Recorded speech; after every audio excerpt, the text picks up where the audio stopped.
Now you just walk up and your phone would go boop, and it would tell you everything about that location. So when someone saw that story, they went, oh wow, QR codes are dead. But they're totally different. I mean, these chips you have to buy right now, and they're not cheap. I mean, they're like from $2 to $6. I've seen different quotes. And the chip is not going to be the same thing as in a magazine, where I can put 100 codes in a magazine, and someone scans each code individually. Imagine having 100 chips in a magazine. Not only would the magazine be extremely expensive, but all the codes might interfere with each other, all the chips. So they're not even related. So just because someone said QR codes are dead, it's not going to happen. So QR code is going to be here for a while longer. All right, well, we've made it this far.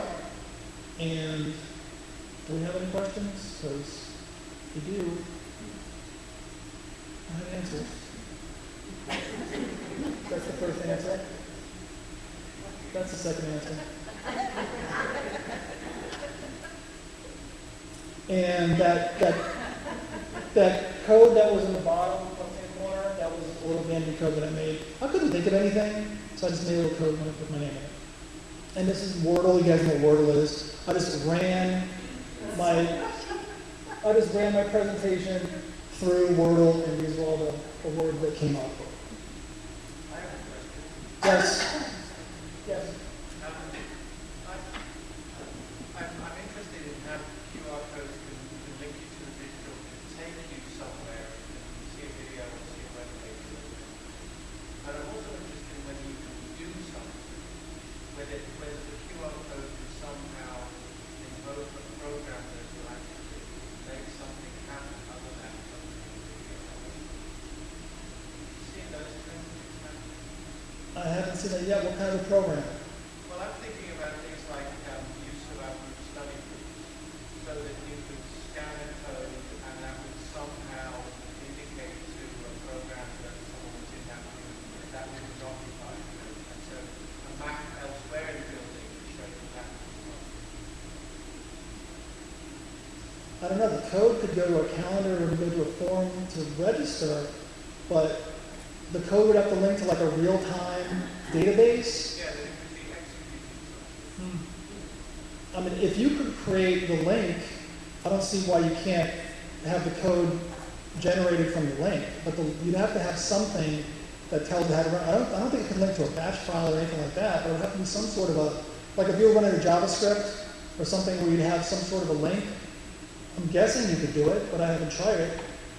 I mean, all I know is that it's going to link to whatever you put in. So if whatever you put in works, if it's something that's clickable or actionable or whatever, it probably could. But again, remember it's for a phone. So it's got to work on the phone. You can't just work on your end. It's got to also work on the other person's end. No, I haven't thought about it. Yes? I think it's interesting. We just used ours at National State College. Okay. The way we started looking at the signature and we got contact information, Right. picture. And underneath, there is a line. So if you want to know what that is, click on that and it takes you step by step what you need to read the QR code. Okay, cool. Now, what we want to do is trying to work with the marketing department to try to put in a building. You know how the first day of school students get lost where the classes are? Right. I was thinking about if they could find out what program, what the building they're going to have it in, and the student can take a picture, they can won't get lost, they know exactly what building they have. Right. That's separate than what the and I think that's a good idea. You can think of it. Yeah, but as long as the room is not changing, then the code could be in a catalog. I mean, if you have the description of the class and the code's next to it, and someone goes, boop, and it shows them on the map where it is, that shouldn't be a problem. That should actually work. You just have to might generate thousands of codes, but that should work. All right, so this is the super vanity code.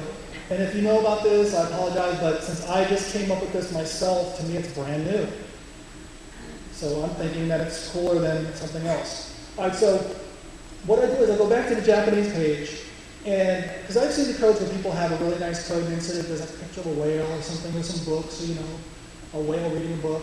So I thought, well, how do you do that? Well, if I input a bunch of code that doesn't matter, code here doesn't matter. All I care is I want this space to be available, or this space, what doesn't matter. I want this to be open. The blue text doesn't matter to me. The color text doesn't matter. What matters is the black text. So if I scan the code and it works, I can still delete this stuff and input whatever I want. So, again, I'm not a graphic designer. I just did this the other day. I took out something from our county logo, and I just took the part that said PVCLS and just removed it. And then I stuck the picture in there and just tried to make it look nice. And, you know, basically came up with that. But the only problem I have is I can't reduce it that much. I mean, if I really wanted to put the code someplace, I would want it to be more like 100 pixels. 100 pixels is better to put places. 155 seems like a lot. Seems pretty high. But this still works. This still works. So I was able to take a generic code reader and just put in a nice little picture to make it seem more personalized, and it works. So if you want to do something like that, that's something you can do now. You don't have to pay anybody to do it. And then I try to push it a little bit further, and at some point, I get to where the code's not readable. I'm trying to make it look more like the one for True Blood. Remember, True Blood had like nice rounded edges. And I guess if I had more time, I could adjust it down, try to make it look more like that. And then you put a little gradient coloring over it, and try to make it look like something that wasn't pre-generated, which it still was. It's totally pre-generated. I didn't do anything extra to it. But then when I pulled some of the embossing and stuff out and brought it back down and left the color over it, that works. To the bottom works. But again, I'm still having trouble with the sizes, so I haven't played with it around enough to do the sizes. Again, I'm not the graphic designer, I'm just a guy.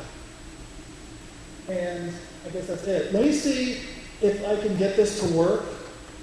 I do have a webcam and I could scan a couple of codes if I can get this to switch over.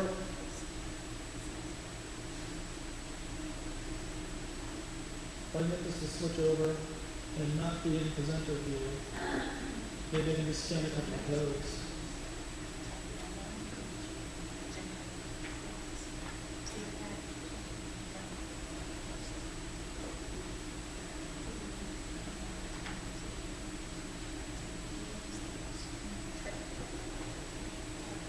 And if you do have any other questions, I'll try to get to them in a second, but as you can see, I kind of have run out of, my bag of tricks is empty.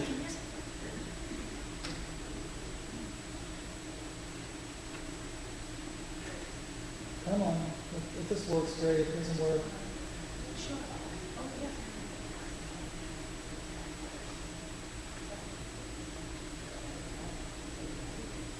Oh yeah, we also have, while I'm doing this, we have a QR code scavenger hunt going on. So here, why don't you announce the scavenger hunt? If I can make this work great. Hi everyone. Hi, Diana Severia. I'm the conference chair. So I just wanted to invite you guys, now that you know all about QR codes. There are 20 QR codes around Conference Center and the exhibit hall. And if you scan them, you just have to type in your name, email address, and you can do this teams, individual, however you want to do it.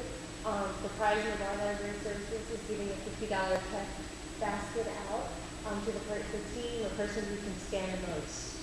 So it's your challenge to find all 20 and scan them. And at the petting zoo on Friday night, we'll announce the winner. You do have 2,000 to win. So not a big deal to that. But so scan away. They're located, and I'm going to give you a little hint because you're at this program. There's somebody in this room wearing a QR code. And you will have to find that person and scan them in the next 2 days. It's him, right? Yeah, it is not him. I'm just going to say you might want to look backwards instead of forward. But, so if you have questions about the QR code, find me. I'm happy to help. But and Tom also is happy to help. Let me just see if this works. I should have the Wi-Fi connected. I should have everything connected. The only thing is I can't see what I'm doing because of the way I shared my computer.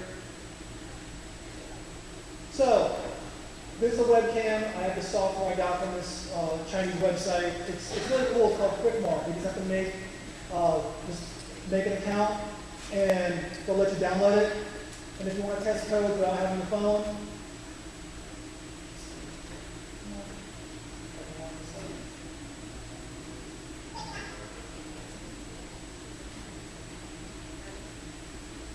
so in this case, it took me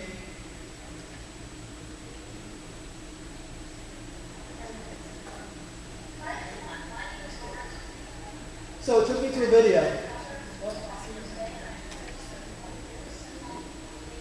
And that was just from the paper.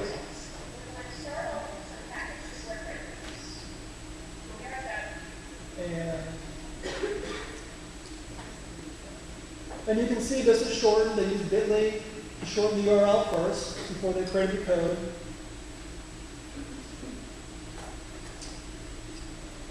And let's see if I can see another one.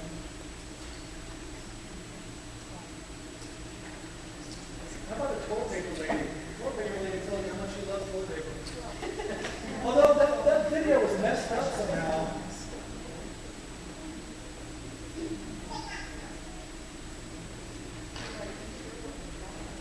It didn't play right. And then just as far as plain old pages.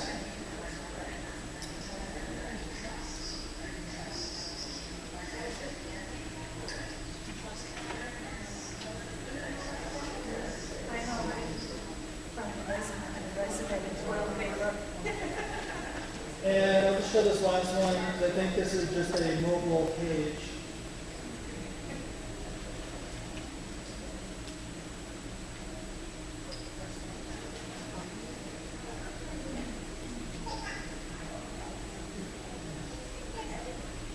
So basically, this is just a QR code that led me to a mobile page.